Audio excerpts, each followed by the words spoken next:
Heads up, my code Espresso gets you 30% off your order at gfuel.com right now. Check the link in the description below if you're interested. It's been 65 days or 2 months and 3 days since the start of Season 1 for Modern Warfare as of today, and in just a few short days we'll be entering into the second season of the game. With that comes a bunch of new stuff, a new battle pass, a rank reset, a new set of officer challenges, new weapons which look to possibly include the ACR based upon a blurry image from an official teaser for Season 2, Rust and other maps, new operators including Ghost, new modes, and much more. But while we patiently wait for that to drop, and because we don't know the future of when we'll see some teasers over the next coming days, today I want to look back and take a look at the past 2 months and give you my fully honest review of the game in that span and what it has provided in terms of Season 1. So today we'll discuss the season as a whole, the individual items, some positives, some negative, but I want to cover it all. That said, as we go along, feel free to share your thoughts on the season as a whole and what you may think of it and what you hope for Season 2. If you're new, also maybe considering that subscribe button. We're on that road to 300,000 subscribers, and especially as we dive deep into the Season 2 content coming up throughout the next couple of days and the next couple of weeks here. But anyways, let's begin. Firstly, I think it's important to know where Season 1 began. Season 1 kicked off just 39 days after the launch of Modern Warfare. And while the debate of content still being too thin across the various game modes does still persist, it was a month or so for players to experience a dozen or so maps, just under 40 weapons, a handful of modes including the brand new larger-than-ever Ground War among others, a riveting campaign, a Spec Ops mode that was different but may not have been your cup of tea, but it was a shorter window than most when jumping into what would be launched to a Season 1 or a DLC 1 content drop. But the part that was the craziest up until that point was before Season 1 began, was that we actually saw intermittent drops every 2 weeks after the launch of the game. We had a new map, a new Spec Ops mission or operation, or something else that dropped that was more worthwhile than just a standard playlist refresh. We had, by all indications, the busiest content schedule that we had ever seen in Call of Duty, and that was the main hope for many of the community that it would still keep on going as such. Having talked to developers at Infinity Ward on that very subject while out in Los Angeles to capture footage to debut on the channel for Season 1 a couple of months back now at this point, they expressed their interest in keeping up that release schedule. They were adamant and hopeful that we'd be seeing new content drop every other week, a bi-weekly introduction of content, and that was something that we were all excited for. Season 1 rolled around on December 3rd, to which we saw the introduction of content in the routes of 6v6 maps, Ground War maps, gunfight maps, Spec Ops content, weapons, and operators, among other things. That running total of the Season 1 launch on day 1 was one 6v6 map of Crash, one Ground War map of Port of Verdansk, 2 gunfight maps of Atrium and Cargo, 3 new Spec Ops experiences, 2 of which were classic missions, 1 was a new operation. We saw the introduction of a 100-tier battle pass with 2 weapons of the Ram 7 and the Holger 26, both obtainable by tier 30, a new operator of Mara, Nikto would come later as a bundle, and a host of new missions. So at launch, we got 4 maps, 3 Spec Ops experiences, 2 weapons, and 1 operator, which quantity-wise was more than the previous standard DLC drop in the past and years that had that singular drop for content. Functionally, though, not so much when you consider that almost all of it was spread out across different modes that many players may not play. Many play 6v6, so it was only 1 map at launch. Many play Ground War, so again, only 1 more map. Some players play Gunfight, so you got 2 maps at launch. Most that I know don't play Spec Ops. Since then, the initial bi-weekly update came into play and we got the introduction of Vacant, Shipment, and Shipment for Gunfight, a few more Spec Ops missions, another operator, and then a new weapon later on down the line after a month or so of no further content updates. After week 2 of Season 1, those bi-weekly updates stopped effectively. But seasonally, content-wise, the maps were fan service, and to a degree, I don't mind that. There's definitely a ton of maps that I'd love to always have on hand, or at least experience once again, because I know going back to the original COD 4, Modern Warfare 2, Modern Warfare 3, and wherever we may go in the future for maps, I won't be able to get that player count back on those original titles just because they've dwindled so much, and thus I won't be able to experience them as I would if they were reintroduced. I was admittedly a little bummed that we didn't get to see any real new maps in the 6v6 realm of things, though.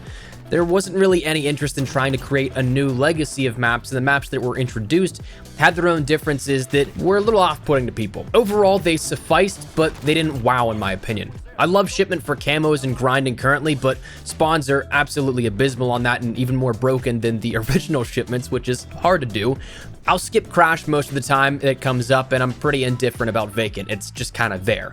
The modes that came along with Season 1, though, I thought were a nice touch. Even though it's about the only thing in recent times that we've been seeing updated, things like Reinforced, Grind, Infected, Deathmatch Domination, Gunfight 3v3, and the likes, I thought those were all fantastic. And even in a few instances, I wish that some of these would have stayed longer than just the week-long LTMs, but perhaps we'll see them again in the future. Now, the Battle Pass is the next thing I want to talk about. This was our first real introduction to the system that's going to be in place seemingly for the rest of the year, and is slightly different to Black Ops 4. The only real gripe that I had with the system off the bat was that we were told in the studio that XP would be a fairly strong contributing factor to your progression, meaning that if you went off in a game, you absolutely annihilated an enemy team, you'd see a little bit more progress in terms of going faster than maybe others did at the bottom of the leaderboard.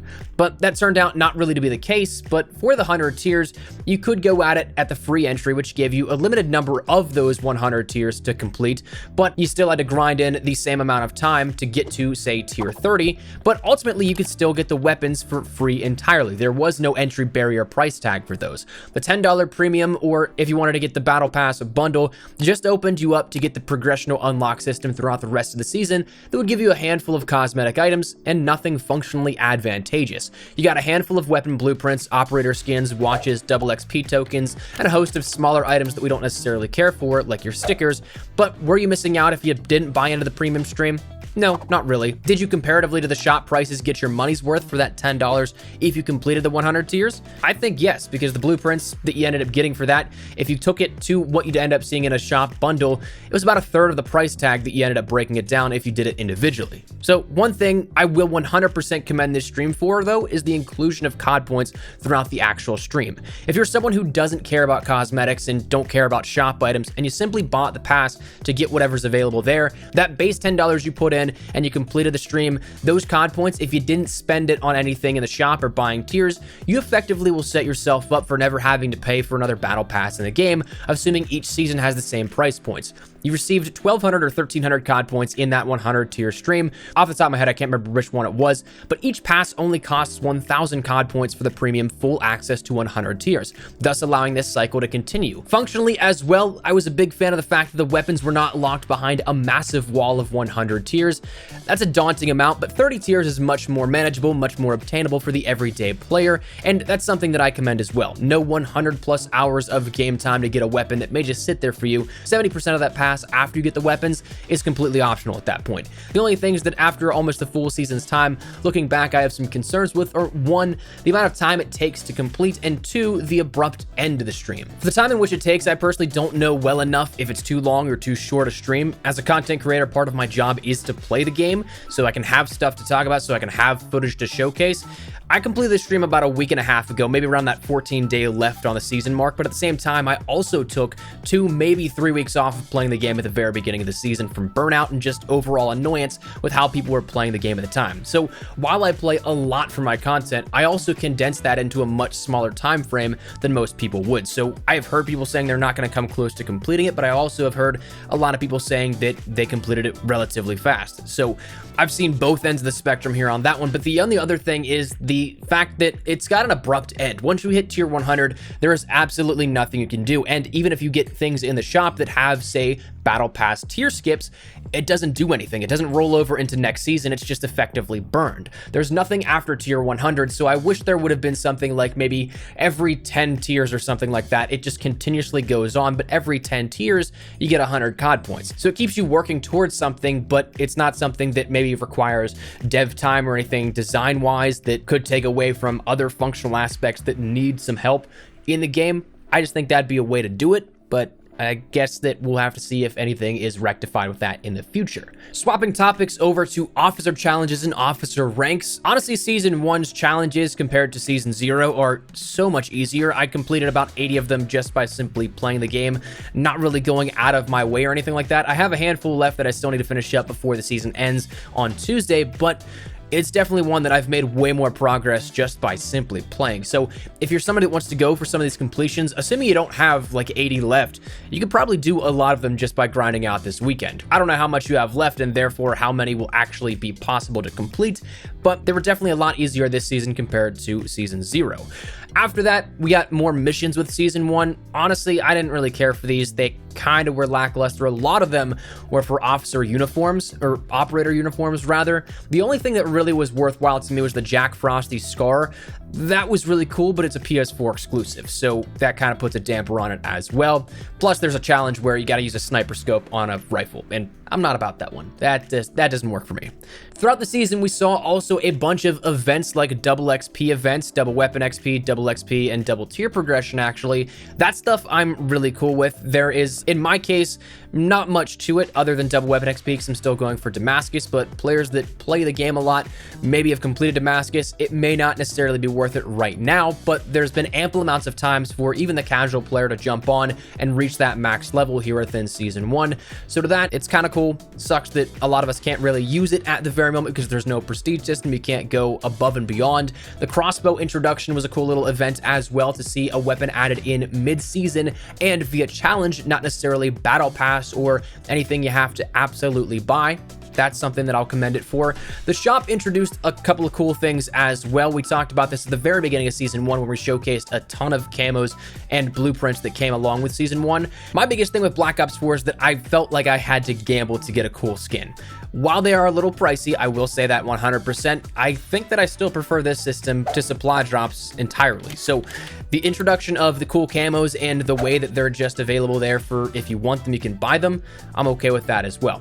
Now, to me, we're going to jump over now to the big downfalls. There's a couple of things that really resonate here with me with Season 1.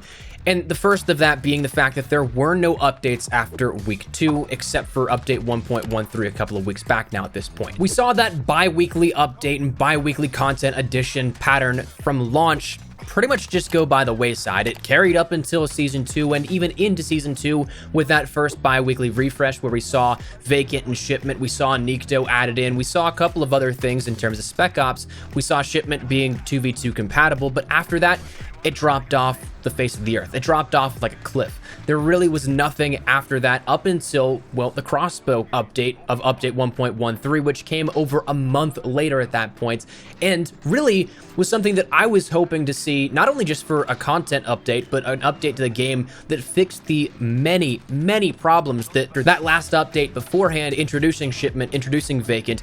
It created so many problems, and I wanted that stuff fixed. But along with that fix that came with it, a month later, it also introduced even more. And since then, that's the only update that we've seen since the second week of Season 1. There was absolutely no refreshes. The bi-weekly interval is something that I was really hoping to see keep up. The games industry has a terrible attention span. There's absolutely no doubt about that, and I am just as guilty as the next guy.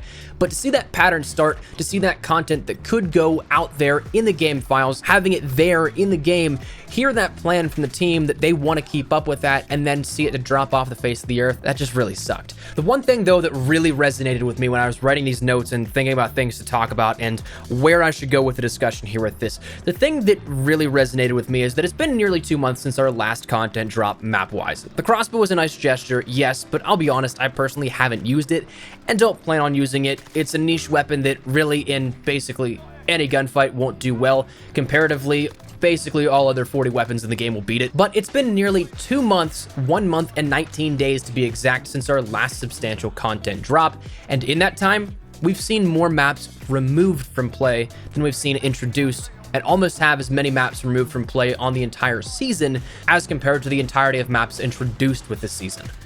That's something that to me is kind of wild to think about, and especially in the past month and a half since we've seen anything substantial happen, that's just a bummer. We've kind of just been waiting, twiddling our thumbs like, hey, are we going to get something new? Nope, just a playlist update, okay. Anything new? Nope, okay, another playlist update. That to me is just kind of a bummer. I was really hoping that we'd see something like that bi-weekly content stream keep up. And again, like we talked about, sure, at the very beginning of the video, we discussed that it was quantity-wise about the equivalent on the season as a DLC drop, but ultimately it didn't really compare. At the end of the season here, we have 3 6v6 maps, 1 ground war map, 3 gunfight maps if you include shipment, and 5 new Spec Ops operations.